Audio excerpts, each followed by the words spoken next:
Buenos días, ¿cómo están? Continuamos el día de hoy con nuestra clase de matemática. Tenemos en la página 126 cuerpos geométricos. Vamos a ver qué son cuerpos geométricos. Dice, en diferentes lugares del planeta, tanto en la naturaleza como en construcciones hechas por el ser humano, podemos encontrar diferentes cuerpos geométricos. Cuerpo geométrico es una figura geométrica de 3 dimensiones, largo, ancho y alto, que ocupa un lugar en el espacio. Los cuerpos geométricos pueden ser poliedros y cuerpos redondos. Bueno, entonces los cuerpos geométricos es una figura de 3 dimensiones. A diferencia de lo que son las figuras geométricas, voy a dar un ejemplo. Esta regla, por ejemplo, es una figura geométrica porque es solamente la base. Y un cuerpo geométrico ya sería, dice, que tiene 3 dimensiones, largo, ancho y alto. Un cuerpo, por ejemplo, como este que tengo acá, un cuerpo geométrico, ya sería como esta caja. ¿Ven? Este, por ejemplo, es una caja cúbica, ¿verdad? Que tiene las 3 dimensiones, largo, y largo, el ancho, ¿verdad?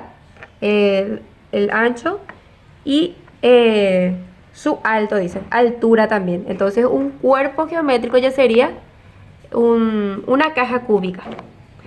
Y esta, por ejemplo, también tiene sus partes que después les voy a ir mostrando. En la figura acá dice poliedros. Leemos otra vez en el libro. Dice poliedro. Los poliedros son cuerpos geométricos cerrados, limitados por polígonos planos. Los poliedros tienen los siguientes elementos. Caras. Son cada uno de los polígonos que limitan al poliedro, los cuales se interceptan entre sí. Las caras entonces de un poliedro, en este ejemplo, en esta figura, la cara sería estos. Esta sería una cara, acá la otra, estas serían las caras, en este caso, de este poliedro. Después, aristas dice, son los lados de las caras del poliedro. Dos caras tienen una arista en común. En esta figura, en este cuerpo geométrico, este sería su arista. Estos, donde se unen las caras, ¿verdad? Después dice, vértices. Son los vértices de cada una de las caras del polígono. 3 caras coinciden en un mismo vértice. Vértice en esta figura sería esta esquinita. ¿Ven? Donde se une, dice, 3 caras. Esta cara, esta y esta cara. Entonces, vértice sería cada esquina en donde se unen las caras. Estas serían aristas. En este caso, estas serían sus vértices, en donde se unen 3 caras comúnmente. Después tenemos diagonales. Son los segmentos que unen 2 vértices no pertenecientes a la misma cara. Entonces la diagonal para esta figura sería, así le voy a mostrar. Esta es una figura cuadrangular, ¿verdad? Y su diagonal entonces sería uniendo esta esquina con esta esquina. Así. Este sería su diagonal en esta figura. Y otra diagonal sería de esta esquina con la otra esquina. ¿Está bien? Bueno. Y aquí tenemos esta, por ejemplo, esta figura que yo le estoy mostrando tiene la base cuadrangular. Por eso es una figura geométrica, un cuerpo geométrico cuadrangular. Y este que tenemos en el libro es pentagonal. ¿Por qué? Porque su base tiene 5 lados. Y el cuadrangular tiene 4 lados. En este también señala todas las partes de un poliedro. La cara, que son estas, ¿verdad? Aristas, donde se une cada cara. Y vértice, las esquinitas donde se encuentran las 3 caras de un polígono, de un poliedro.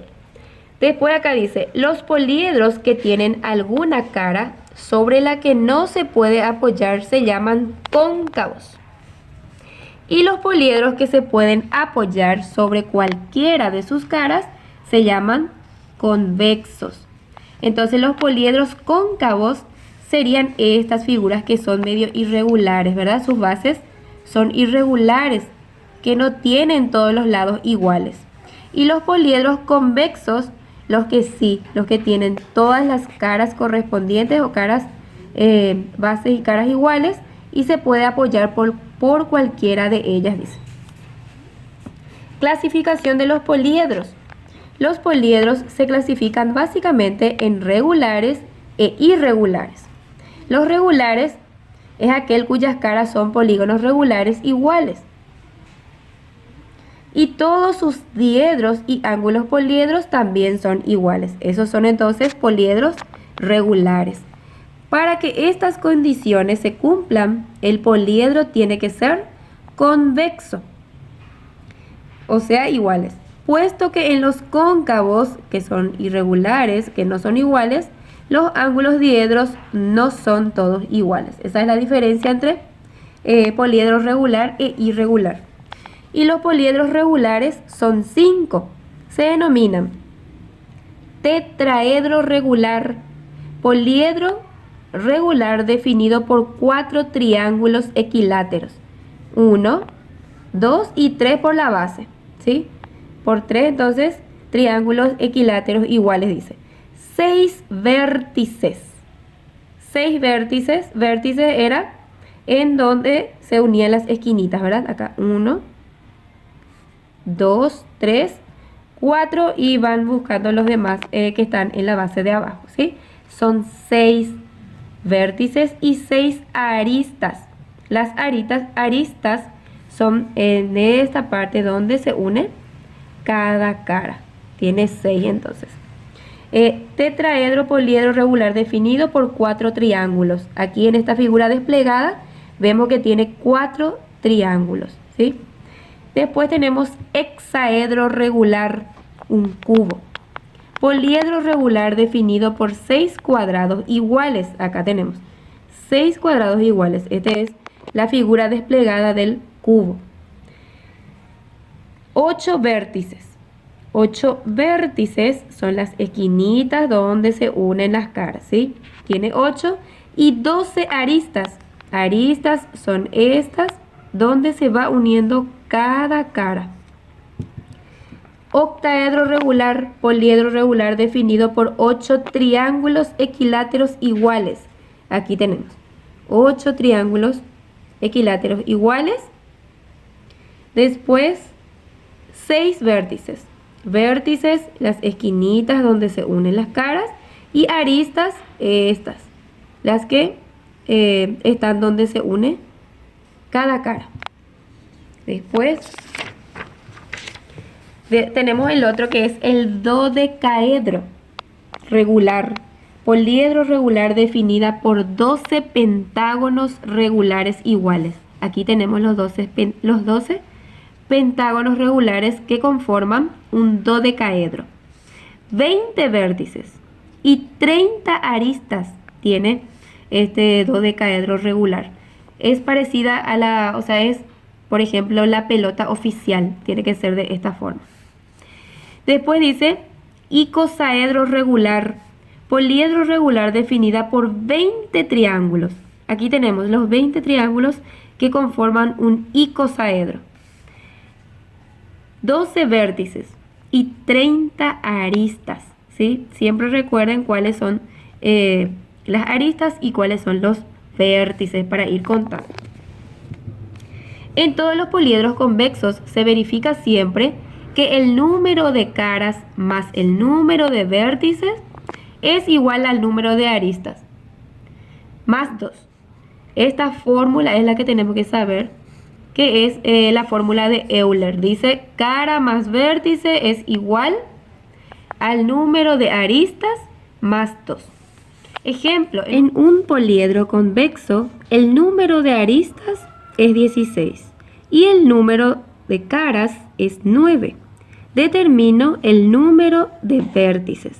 Entonces aquí vamos a utilizar la fórmula de Euler, que es igual a C cara más B de vértice es igual al número de aristas más 2. ¿Y qué es lo que nosotros queremos calcular? El vértice. De dato entonces tenemos las caras, número de caras es 9, más vértice que no tenemos, y el número de aristas es 16, más 2. Entonces acá vamos a hacer, primero vamos a resolver. 16 más 2 es igual a 18. Y ahora lo que estamos buscando es el vértice. Entonces va a ser 18, este que está sumando va a pasar restando, menos 9. 18 menos 9 es igual a 9. Entonces el número de vértices en este caso es igual a 9 vértices. Y de esa forma entonces podemos utilizar la fórmula de Euler dependiendo de los datos que nos dan y de qué es lo que quiere que calculemos exactamente. Bueno, después continuamos aquí donde dice poliedro irregular. Un poliedro es irregular si sus caras comprenden más de un tipo de figura plana y sus ángulos son desiguales. Por ejemplo, los poliedros irregulares más comunes son los prismas, las pirámides y todas sus variedades. Entonces, el prisma recto, prisma oblicuo, la pirámide, estos son poliedros irregulares porque sus ángulos son desiguales, no miden el mismo ángulo cada uno. Entonces, por eso son irregulares. Y tenemos también las otras figuras que son los cuerpos redondos. Los cuerpos redondos son cuerpos geométricos compuestos total o parcialmente por figuras geométricas curvas. Por ejemplo, el cilindro, el cono y la esfera. En este ejemplo otra vez, acá yo les voy a mostrar en este payasito que tengo, ¿verdad? Por ejemplo, el cono. Este sería un cono, el sombrerito. Y la esfera sería la cabeza, ¿ven? Este sería una esfera. Y ejemplo de cilindro, este pote de papa frita de cilindro, porque tiene dos bases y un rectángulo alrededor de ella. Entonces, este sería ejemplo de un cilindro. Cuerpos redondos, dice. El cilindro tiene siempre dos bases, así como les decía en este, dos bases. La distancia de una base a la otra, medida sobre una recta que es perpendicular a las bases, se llama altura. Este sería su altura, porque es la distancia entre esta y la otra base. Altura de un cilindro. El cono tiene una base circular y una punta que se llama vértice. La base circular y la punta se llama vértice. La distancia desde el vértice medida sobre una recta perpendicular a la base se llama altura. Este sería la altura entonces del cilindro. La distancia que hay desde el vértice a un punto cualquiera de la circunferencia de la base se llama lado del cono. Dice la distancia que hay desde el vértice a un punto cualquiera de la circunferencia del vértice a cualquier punto de la circunferencia que es su base, entonces es el lado del cono. Y la esfera tiene un punto llamado centro, que está a la misma distancia de todos los puntos de la superficie. La esfera también tiene radio y diámetro. Este es una esfera. Entonces, su radio sería del punto medio a cualquier lado de la esfera, ¿verdad? Entonces, su radio sería del punto medio a cualquier lado de la circunferencia. Y el diámetro sería el que le divide a la mitad a la esfera. Por ejemplo, cuando partimos una naranja por la mitad, la naranja es una esfera. Cuando partimos por la mitad, entonces se convierte en semiesferas cada uno, ¿verdad? Y ahí podemos medir el centro, su radio y su diámetro también. Entonces, eso podríamos tener de ejemplo. Y así van leyendo nuevamente sobre los cuerpos geométricos, que son poliedros y cuerpos redondos, y van completando los ejercicios que les pide en la página. Primeramente respondan estas preguntas que son de la página 127. Después realizan los ejercicios de la página 129 y hasta este ejercicio realizamos el día de hoy.